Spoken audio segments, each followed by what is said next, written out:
प्राचीन भारत के एक शांत गांव में एक लड़का रहता था, आरव। वो बहुत शांत स्वभाव का था, लेकिन एक बात उसे जीवन भर परेशान करती थी। वो छोटी छोटी बातों में डर जाता था।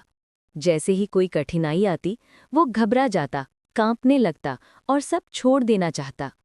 उसके दादाजी वेदांत गांव के सबसे बुद्धिमान व्यक्ति थे। वे आरव को हमेशा जीवन के गहरे रहस्य सिखाते थे, लेकिन आरव समझ नहीं पाता था। एक दिन गांव में भीषण तूफान आया। पेड़ झुक गए, आसमान काला हो गया, हवा तेज गरजने लगी। आरव दौड़ता हुआ दादाजी के घर पहुंचा। दादाजी, डर लग रहा है बहुत। उसकी आवाज कांप रही थी।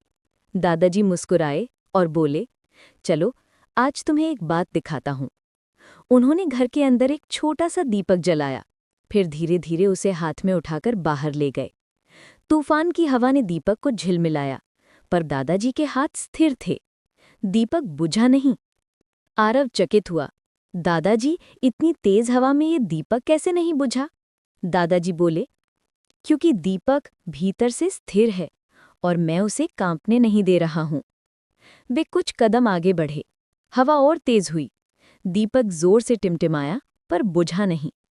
आरव अभी भी परेशान था।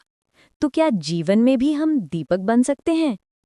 दादाजी ने उसकी ओर देखा और बोले, हाँ, लेकिन इसके लिए पहले अपने मन को स्थिर करना सीखना होता है। यही बात भगवत गीता भी सिखाती है। उन्होंने श्लोक सुनाया, स्थित प्रज्ञस्य का भाषा समाधिस्थस्य केशवः। भगवत गीता 2:54। गीता कहती है कि जब मन तूफान में भी शांत रहे, जब डर, गुस्सा, दुख हमें अंदर से हिला ना सके, तभी हम सच में विजयी बनते हैं। आरव ने पूछा, लेकिन दादाजी, मैं कैसे स्थिर रहूं? दादाजी मुस्कुराए और बोले, चलो एक प्रयोग करते हैं। वे आरव को लेकर गांव के तालाब की ओर चले। तूफान धीमा हो चुका था, पर हवा अभी भी तेज थी। दादाजी ने कहा, आरव, इस दीपक को दोनों हाथों से पकड़ो। आरव ने दीपक पकड़ा। हवा लगते ही दीपक डगमगाया, पर उसने अपने हाथ स्थिर रखे। धीरे धीरे दीपक की लौ सीधी होने लगी। दादाजी बोले, देखा, अगर तुम्हारे हाथ अर्थात तुम्हारा मन स्थिर रहे, तो जीवन का तूफान तुम्हें हिला नहीं सकता। आरव के चेहरे पर पहली बार शांत मुस्कान आई।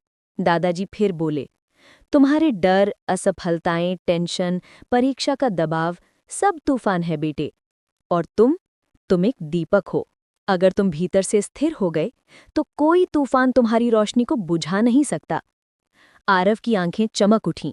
वो बोला, मैं समझ गया, तूफान बाहर का नहीं होता, तूफान तो अंदर उठता है। दादाजी ने उसके सिर पर हाथ रखा, और गीता यही सिखाती है, जो अंदर जीत जाए, उसे बाहर कोई नहीं हरा सकता।